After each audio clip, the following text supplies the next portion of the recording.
Hi, everyone. This is Pam Torrey from Ingage, and you are listening to the Ingaged podcast. We know tech is changing the way people market and sell more than ever. And on this show, I sit down with sales and marketing thought leaders and experts to learn how you can create, share, and measure your way to success. Today, I'm sitting down with Jim Rutherford, Ingage's Director of Product and Engineering. Thanks for joining us today, Jim. Thanks, Pam. Nice to see you again. For those of you who do not live in our daily life, I spend a lot of time on meetings with Jim and was just on a meeting with him. So I get the joy and pleasure of talking to Jim on a regular basis and hearing about all of his expertise. So I'm really glad to be able to share it today with all of our listeners. Speaking of your expertise, Jim, can you give our listeners some background on you and how you ended up here at Ingage, and more specifically ended up in your role as Director of Product and Engineering? Sure. I've been very fortunate throughout my career. I've actually had three very distinct careers. They all have, I think, a common thread.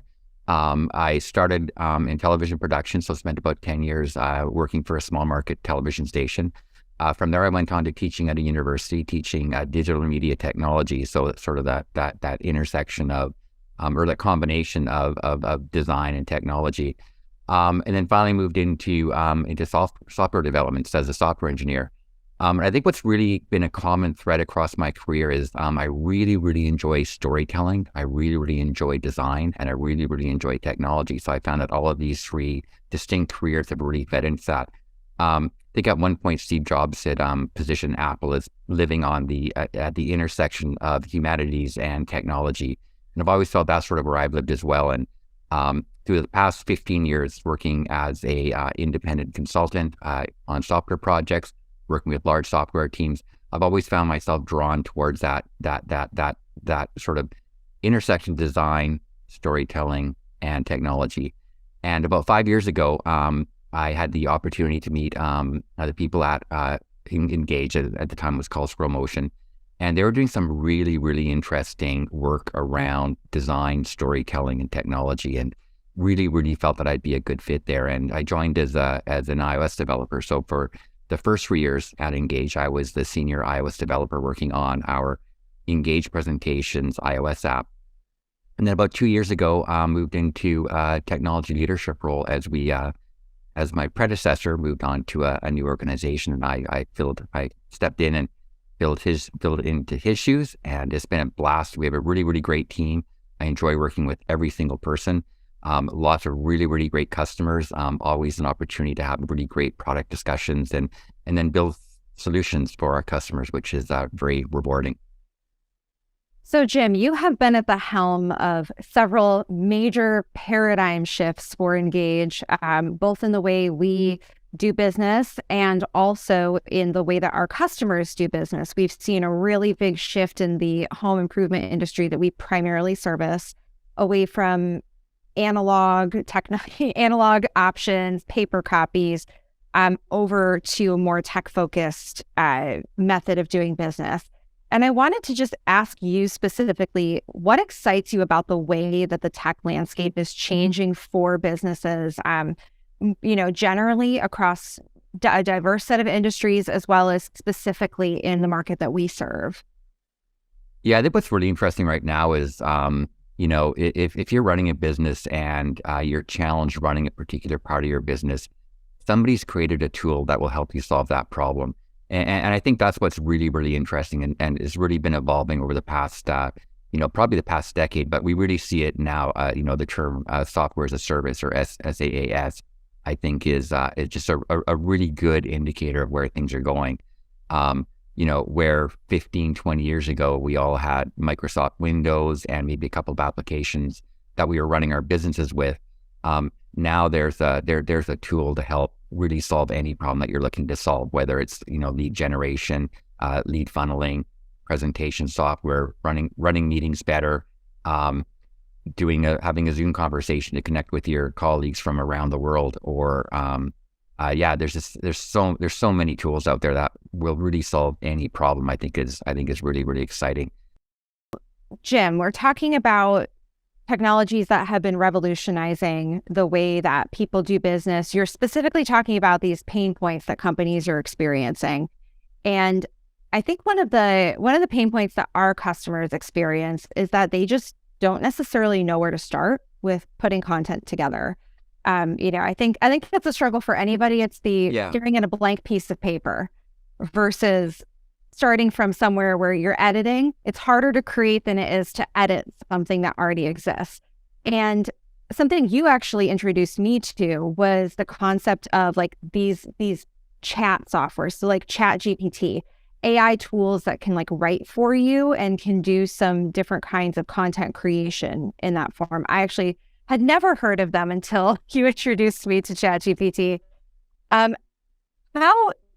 do you think about AI in these industries that we service generally? And then more specifically, how do you see AI and artificial intelligence impacting the way that Ingage helps our customers? Yeah, I think AI is a really, really, super, super topical. I think back in November, ChatGPT released the version 3 of their generative text platform, and it became so good. It was almost scary, and it is kind of scary when you type in a prompt to ChatGPT. And essentially, what ChatGPT is, it's a very simple interface. You type in a question, and ChatGPT uses their artificial intelligence engine to return a result back to you. But I think that's really interesting with what we're doing, in the sense of people who are creating presentations for us. They might be small business owners, they might be medium-sized business owners, and they've got a lot of stuff on their plate. They're trying to run a business, and all of a sudden, this presentation's been added to their plate. So being able to use AI to say, "Help me write the text for this presentation," I think is really interesting use. So it allows people to become more productive with their time as opposed to having to block off 4 hours to go and write a bunch of text from scratch. So I think that's what's really, really super interesting from our standpoint. We've actually been doing some experimentation with this in adding AI into our platform and allowing people to enter some very, very simple prompts like list the top 3 reasons why I should put a new roof on my house. And then getting some text that's very, very good that you can drop into your presentation. You can still edit it, but it's giving you that starting point. So it's really getting you over that hump of, like you said, Pam, that blank page, right? Yes, paralyzed by the blank page. Yeah, and we've all been there. I spent 15 years as a software developer, and every project starts with a blank page.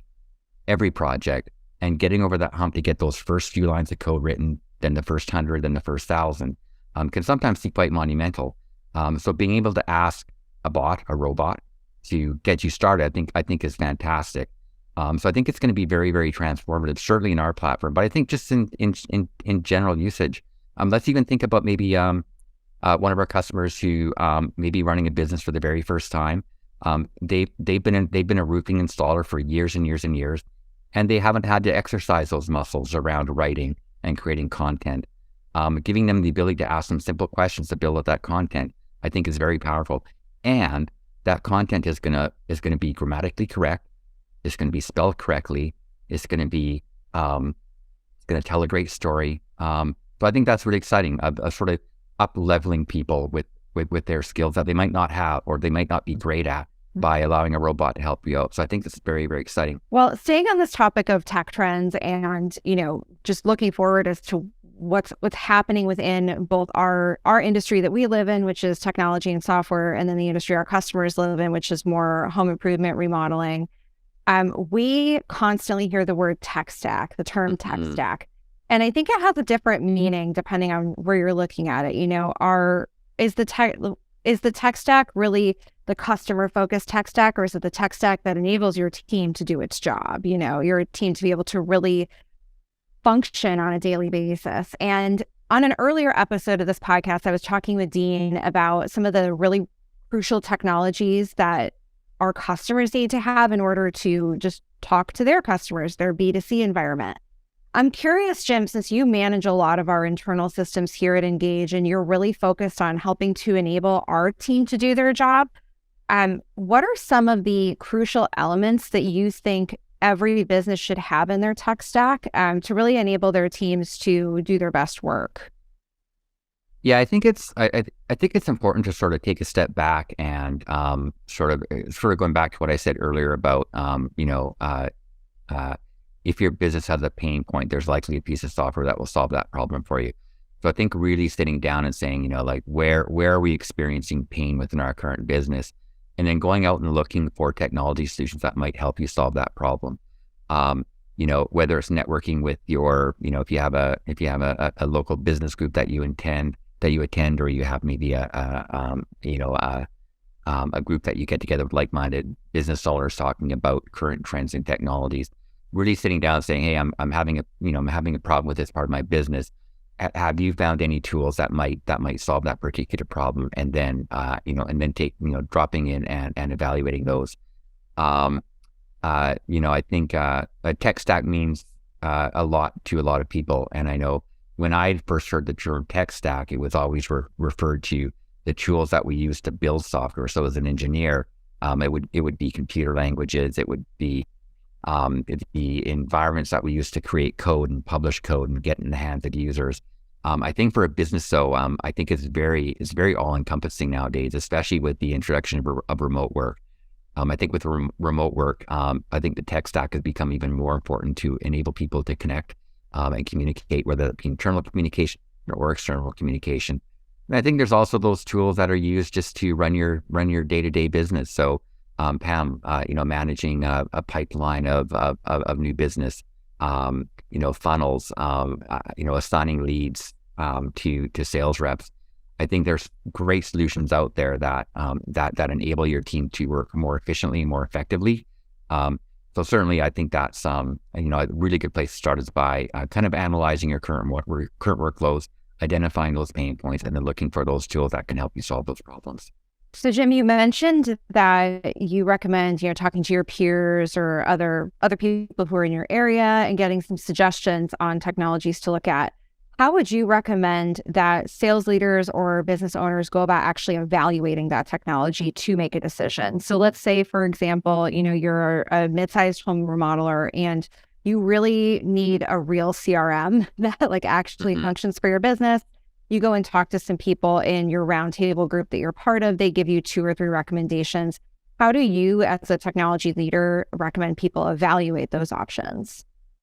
Yeah, so I think there's a lot of things that we can talk about when evaluating them. I think probably the first couple to take a look at are, of course, cost. Does it fit within your budget? But I think some other important things to take a look at are things like support. Talk to your peers about what their support relationships have been like. So if they're having a problem using the software, how long does it take to get a response? Is the platform responsive to your needs? If you have a feature request, how did those get handled? Scalability, I think, is one that is that's really important to talk about. Is that can the service that you're signing up for, can it scale when your business scales? So if you grow from 100 users to 200, if you grow from 100 employees to 200 employees, does that service scale with you? Or if even larger scale, make sure you're not going to run into any bumps as you scale your organization. Another thing to think about is security. I think everybody's really, really concerned about security these days. It's often in the news, whether it's ransomware or data being held hostage, companies getting, or sort of bad actors getting a hold of an organization's usernames and passwords and financial information. It's a real serious threat. So I think asking questions around security and compliance are really, really important to make sure that the software that you're working with is they're handling your data appropriately, they're not collecting too much secure data, and that they have plans in place to ensure that that your data is not going to end up on the dark web or somewhere where you would not like it to end up. So security is definitely something to take a look at. Beyond that, I think, take a look at the user interface. Hopefully the company can give you a demo, make sure this software is intuitive and that you feel like, hey, if I had to sit down with this for an afternoon, I'd have an okay time working my way through here and just kind of figuring things out. Thinking about ways that you can help yourself using the platform. I really like that idea. So Jim, we've gone through a lot of different ideas and different thoughts here around technology. You've given us a lot to think about. I think given everybody a lot to think about when they're looking to implement new technology, what are the questions they need to be asking? If you had one top line item from our conversation today for our listeners, what would that be? What is the one thing that you want them to remember when they think back on this episode? Yeah, I really think AI. I think AI is going to be transformative for business over the next few years, and not only as it relates to our platform, but I think it's your day-to-day business, right? If you're a very busy CEO and you need to write a letter to your entire company about a certain topic, you could spend 3 hours writing that email, or you could use something like ChatGPT to get you started. Get you really close to the finished product, go and make some edits, make it feel like your own. But I think AI has that, I think it's going to be that next technology that makes us even more productive. And I think when we look at sort of technologies that have transformed us over the past, maybe 20 years, it probably started with the web browser, and how the web browser transformed our days, where, you go and search for something and get an answer, as opposed to, I don't know, having to go to the library or go and look at a microfiche down in the newspaper trying to find information. It just became information at our fingertips and really helped transform our productivity. And I think, in terms of, this sort of whole AI field, I think it's really, really going to transform and make us more productive and allow us to spend more energy on other things that are really important for our businesses. So let's not be scared of the AI. Is the middle of the story. Let's embrace it and figure out how to use it. Yeah. Now, I think, again, with any technology, I think you need to have a little bit of cautiousness, right? The one thing that comes up is kids aren't going to learn how to write, because it's all going to be a bot.